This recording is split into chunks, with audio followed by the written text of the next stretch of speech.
Yeah, well, as you said earlier, Lewis on a mixed reception. The greats always do. Evans used to wind up Cockneys. Bristol would wind up the world. Jockey would wind up the universe. Adrian's attitude sometimes upsets people, but his talent has upset more. Yes, but it has to be said that he also upsets himself some of the time, Sid, and he's been shown, 96. certainly I remember in Las Vegas just recently, that he allowed his temperament to overtake him and allowed Peter Manley, quite frankly, who's an old, cunning old stager, crafty old campaigner, really to con him into a defeat. 140. Yeah, good old man there, as they say in cricket circles in the Bradford League. Where some crafty operators get the young'uns out. 132. Speeding up, Eddie, that's usually a sign that he's got confident quickly. McDine, as I say now, lives in the South Midlands.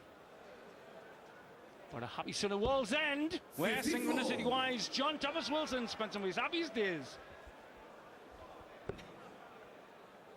Differential in style here, comparison in styles. Lewis, much more jerky. I like the style of McDine. Look at Lewis, you see a level flight path, but McDine very relaxed, very cool.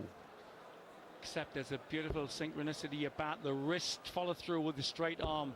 Adrian's got a beautiful style to copy. And like Brissy and the greats, Bob Anderson, 6'1¼ high, looking at the 60, eyeline wise. Yes, former world champion Bob Anderson among absent friends here. We hope he's watching. Good evening, Bob. Oh, he needs a treble now. Now double 10 to level it. 58. Just took his hand off the gas there. 113. 60 to start the combination. For 13. Top lipstick, as they see in Sturk. Falls badly. So 3 clean throws at double 10 for Kevin McDine to make it all square. Now double 5. Oh. No score. There's a million beds in Blackpool, but Kevin McDine was in the wrong one. Well put, Dave. Got to feather the barrel here, feather tickle. Clumsy shot, clumsy shot. Double 5. 15. Yeah, both a bit snatchy on their doubles. 20. Here he is now, from the Tyne. Lean and listen. Happy-faced McDine. Will be if this goes in. It's a nice marker. He doesn't even need to touch the barrel. Just needs to use it as a guide. No bother! Perfect spot!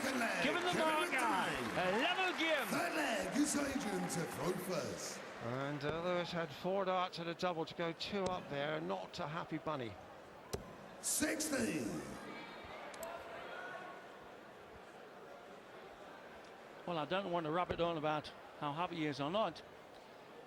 Adrian looks to be not yet playing with momentum. 96. In fact, they both don't quite seem comfy up there. Slight snatch on release, but that shouldn't worry Adrian because the wrist is in perfect sync with the upper arm.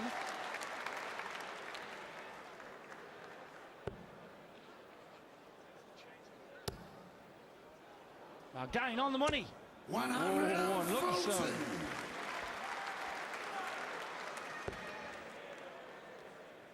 Lewis coming out, looking at the heavy trebles downstairs and finding the not so heavy trebles.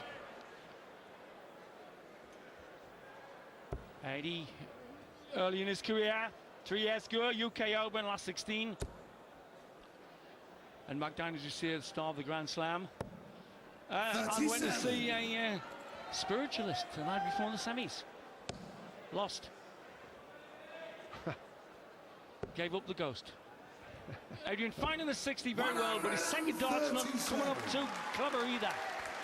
Well, McDine mysteriously went for 19s with his first dart at the last throw, but he's back in the more conventional targeting with this throw. Lewis on 160, perfectly capable of a finish of this magnitude. 16 would leave tops. You know what he wants. So does he. 160 now, calm 80 down. Got a lot of young lady fans, 80, bit of a sex symbol in Stoke. Mind, there aren't many other sex symbols in Stoke. I remember when Brissy was one. And when the days when he had gold in his hair, little flash touches, right? And a black fedora. They used to swoon, the girls too. 59. So, from the sex symbols of Stoke To the banks of the Tyne. to the McDine of the Tyne. 82.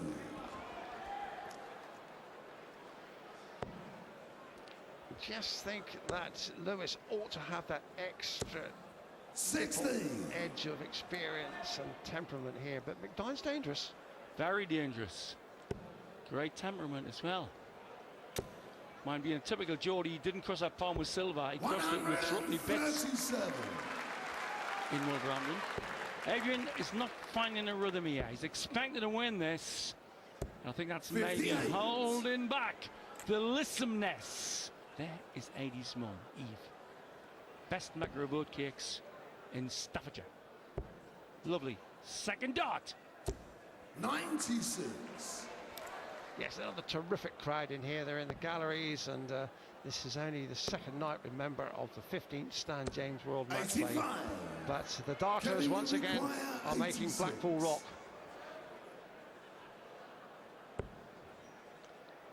He's still 4.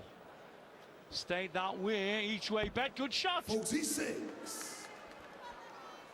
I think he got his wires a bit crossed there, as us Geordies are liable to do sometimes. Well, he had a chance of the bull, but there wasn't much point of going for 18s 170. if he wasn't going to go on the ball. Anyway, he's going to go for double top now. Lewis with a fine shot, leaves himself right on his shirt tail. Double top for McDine now, double 10, needs to hit it. Needs to hit this one. Lewis is really breathing right down his neck. That brilliant combination shot 23. put him in position here to jump McDine's buttons. Treble 18 would have left the bull. Here we go. 91. Kevin, you require 10. Well, McDine has already had 3 darts at a double here. And he wants that one there. Now double 5. The marker is in the board. Oh, it's too low. Not taking his chances, the Geordie. Adrian, you require 32. Stokey Kogi here. Snatchy snatch, double 8. Oh, he's got to go around the barrel. He's got to do it, Taylor. Got to break the laws of physics. Oh, yes! Lovely use of the flight as the marker.